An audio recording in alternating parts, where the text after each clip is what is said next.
Bulletin में अब बात मुजफ्फरपुर की। मुजफ्फरपुर के प्रोफेसर ललन कुमार ने बुधवार को क्लास नहीं तो वेतन नहीं के मुद्दे पर 33 महीने का अपना वेतन लौटाकर अचानक से वो सुर्खियों में आ गए। न्यूज 18 ने जब शिक्षक के आरोपों की पड़ताल कॉलेज पर जाकर की तो सच्चाई कुछ और ही सामने आई। देखिए न्यूज 18 की इस खास रिपोर्ट में। असिस्टेंट प्रोफेसर के दावों की छात्रों ने खोली पोल। मुजफ्फरपुर के नीतीश्वर कॉलेज के जिस असिस्टेंट प्रोफेसर ने क्लास नहीं तो वेतन नहीं लेने की अपील पर 33 महीने का अपना वेतन लौटाने का ऐलान कर दिया था, उसके 24 घंटे के भीतर ही मामले ने नया मोड़ ले लिया है। कॉलेज के छात्रों ने साफ कर दिया है कि सहायक प्रोफेसर ललन कुमार कक्षा में आते ही नहीं थे, क्लासेस तो रेगुलर संचालित हो ही रही है। कहा जा रहा है क्या सच में कॉलेज में हिंदी की क्लास चलती कि नहीं चलती है? नहीं, रेगुलर चलती है। रेगुलर चलती है। अभी ललन सर हैं जिन्होंने ये आरोप लगाया है कि कॉलेज में पढ़ाई नहीं होती, उनको जानते हैं? Yes sir. जानते हैं? Yes class sir. उन्होंने लिया है कि नहीं अभी तक? एक क्लास अटेंड किया था मैंने। जी सर, हिंदी की रेगुलर क्लास चलती है। अच्छा, सर जो बता रहे हैं कि यहाँ क्लास नहीं चली, ललन सर को जानते हैं? ललन सर को तो मैं नहीं जानती हूँ। सर तो बोल रहे थे कि हम क्लास करना चाहते हैं लेकिन बच्चे ही नहीं आते। आप आते हैं कि नहीं कॉलेज?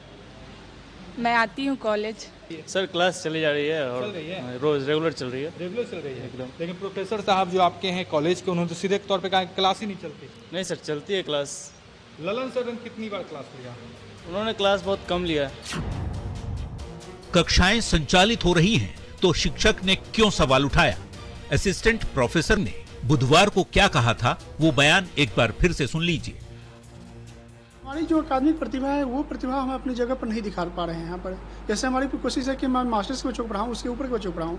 यहाँ पर चूँकि कॉलेज यूजी कॉलेज है और इसमें बच्चों की संख्या बहुत कमजोर है, यहाँ पर जो संतोषजनक नहीं हो पा रही है, तो ये दिक्कत है हमारे पास। मैंने उनको कहा कि एमडीडीए में क्लास होती है, आरडीएस में क्लास, तो वहाँ देने दीजिए मुझे। यूनिवर्सिटी पीजी डिपार्टमेंट में गेस्ट फैकल्टी उन्होंने नियुक्त किया रहा है, लेकिन वहाँ करके नहीं परमानेंट नहीं जाता। पढ़ाई को लेकर कौन सच्चा कौन झूठा?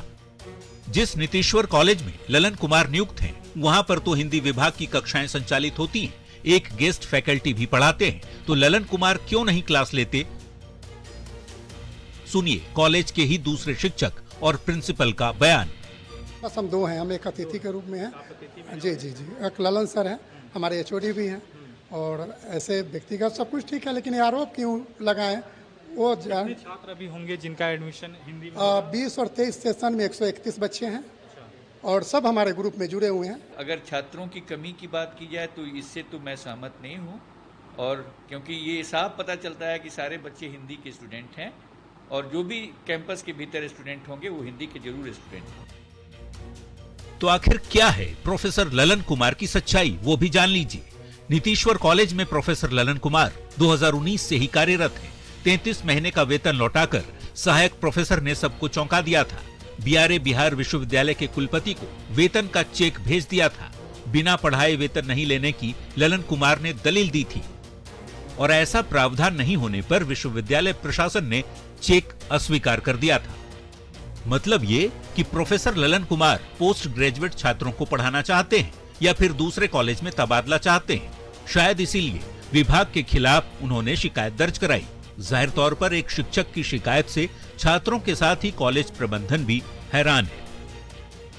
न्यूज 18 के लिए मुजफ्फरपुर से प्रियांक सौरभ की रिपोर्ट।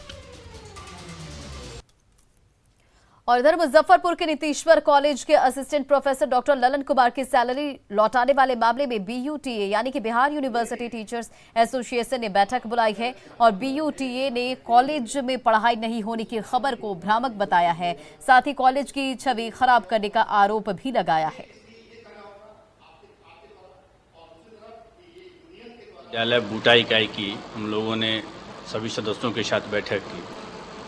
इसमें हम लोगों ने पाया, और ललन जी भी साथ थे, उन्होंने कहा कि मेन उनका मुद्दा था विश्वविद्यालय के पीजी डिपार्टमेंट को जाना।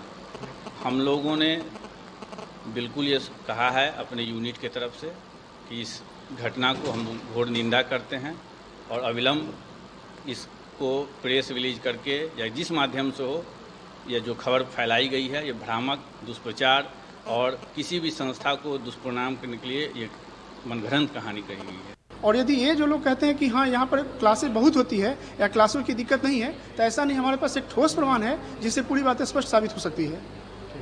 कोई दिक्कत नहीं उसमें, क्योंकि हमारे प्राचार्य महोदय ने कॉलेज में सब तरफ सीसीटीवी लगवाए हैं। सीसीटीवी का डीवीआर पिछले 3 महीने का जो भी निकलता है निकाला जाए और उसकी फुटप्रिंट निकाला जाए उसकी, उससे पता चल जाए कि कॉलेज में छात्रों की संख्या उपस्थिति कितनी है। कम से कम कॉरिडोर में आएंगे तो पता चले कि कॉरिडोर में कितने हैं। 3 महीने के मूवमेंट से अंदाजा चल सकता है ये चीज़। तो यदि मैं कह रहा हूँ कि क्लासेस की संख्या नगन होती है और छात्रों की संख्या कम हो रही है या बिल्कुल कम है, उसको जहाँ पर एडमिशन ज़्यादा है कम है, तो उस चीज़ को विचार करने की जरूरत है। वो कि हवाबाजी नहीं है, वो चीज़ सोसेबाजी बिल्कुल नहीं है, वो एक ठोस मामला है।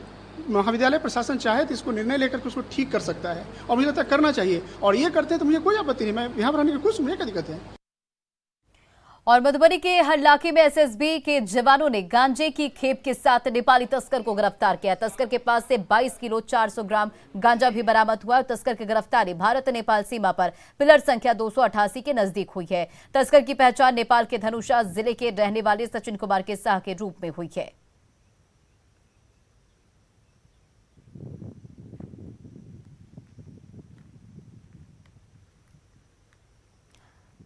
इधर दिल्ली में इंडस्ट्रियल कॉरिडोर डेवलपमेंट प्रोग्राम की पहली अपेक्स मॉनिटरिंग अथॉरिटी की बैठक हुई और जिसमें वित्त मंत्री निर्मला सीतारमण ने बिहार में मित्र टेक्सटाइल पार्क के लिए वकालत की है। वित्त मंत्री निर्मला सीतारमण ने कहा कि बिहार में अगर टेक्सटाइल उद्योगों के लिए अपार संभावनाएं हैं तो इस पर जरूर अच्छे से विचार होना जरूरी है। और बिहार में मित्र टेक्सटाइल पार्क की वकालत को लेकर उद्योग मंत्री शहनवाज हुसैन ने वित्त मंत्री का आभार जताया है। Textiles and for apparels, if there can be some possibility of understanding that is मुझे बताते हुए खुशी हो रही है कि इंडस्ट्री के बारे में जब चर्चा होती है बिहार की, तो हम बहुत चर्चा में गिने नहीं जाते थे, लेकिन मुझे गर्व के साथ बताते हुए खुशी हो रही है कि माननीय प्रधानमंत्री जी ने पिछले हफ्ते ही एमएसएमई का 2nd प्राइज बिहार को दिया है। इतना हमें प्लांट चाहिए था, कोटा थोड़ा कम था, उससे ज्यादा के प्रपोजल बिहार के पास आए, क्योंकि बिहार के पास सबसे ज्यादा मक्का है, 3 फसल होती है और पानी भी बिहार के पास है। तो हम जितने भी इथेनॉल के प्लांट आएंगे उसमें भी हम कंट्रीब्यूट करेंगे।